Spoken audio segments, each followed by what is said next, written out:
So, welcome back and welcome to our final episode of the Muk Jong wooden dummy series that we've been doing.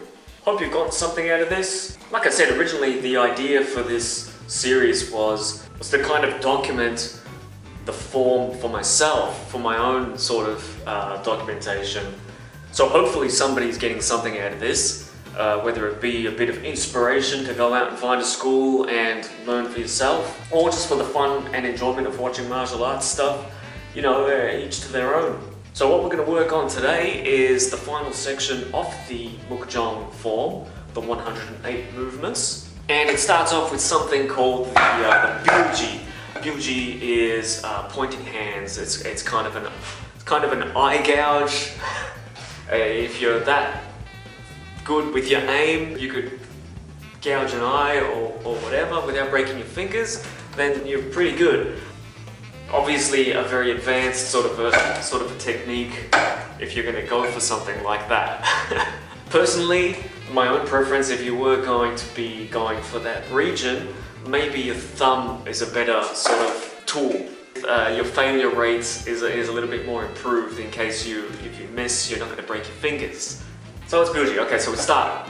3 Bilji. 1, 2, 3. Then we're going to go through. Again, like we've said in our previous episodes, anything that is a down-low sort of strike is more symbolized as being a high strike. Because it's the dummy and because it doesn't move, we use our imagination. So this is a strike or push, and we've trapped up the arm here. So now we go through.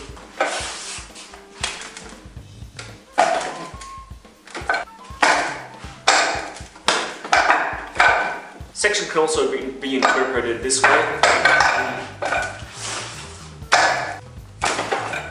Alright, so what we've got here is this is a side. So this would be the side, the side of the neck. And then this would be the chin or the throat. I was always taught it this way. Smothering like what we were doing previously.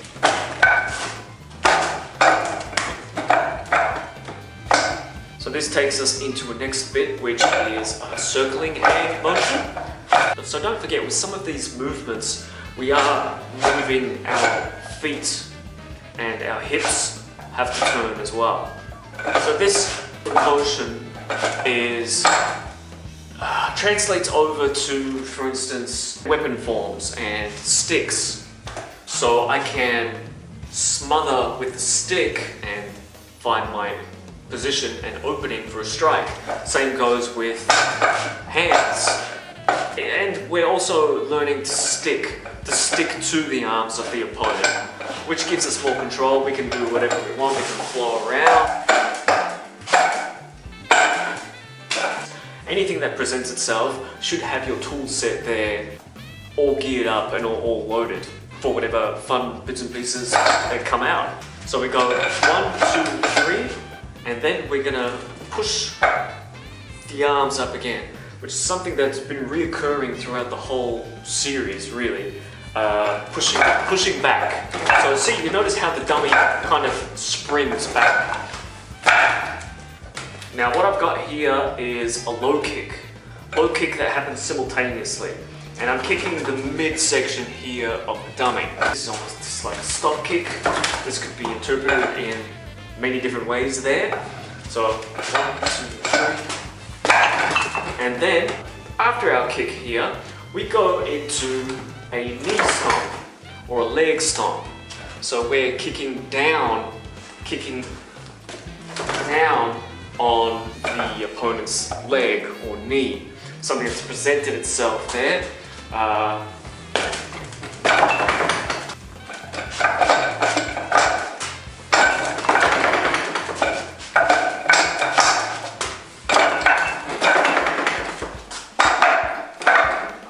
And then the final bit here. Again, we're working with our Bilji again. 2, 3. Again, magic number 3. 1, 2, 3. We're moving out to the side, and we've got our basic Wing Chun kick, which is just straight. It's just a straight line, comes straight up. and working on the idea of the most effective thing being a straight line. Two objects, straight line. So there's not even a chamber. I'm not chambering up, I'm not teeping, I'm literally lifting up.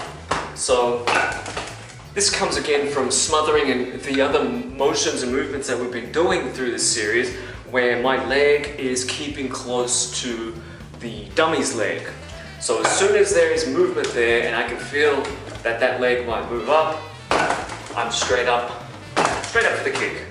I am wanting to push forward, so I wanted to kick through. I'm like kicking through a door, for instance. And if I'm not mistaken, we did do an episode on this again years ago as well. 1, 2, 3.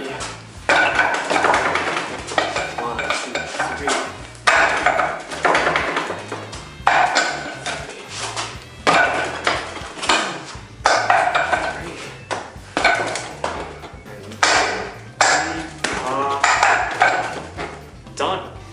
And that is the form that I learnt over these past 20 years, with variations put in there.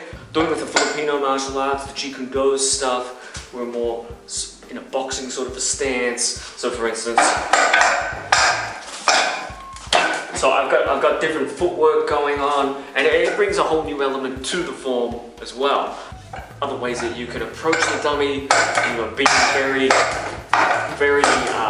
hard with it, which is not what you're supposed to really be doing with the dummy. It does well for conditioning.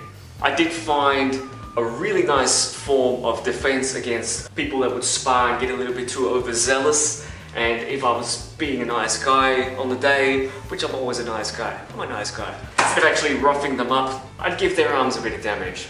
And any time that they did try to get smart, there was a bit of, due to the conditioning of the dummy, there was a bit of this going on. Sometimes if your blocking is effective enough, there's no reason to hit a person because they're going to be in so much pain from trying to hit you.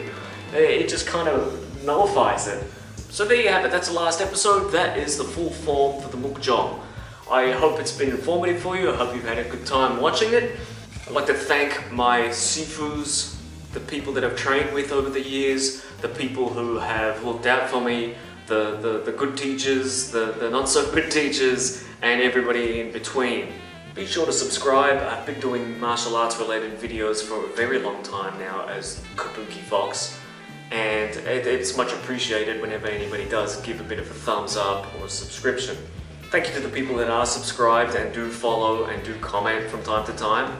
So until next time, thank you for watching.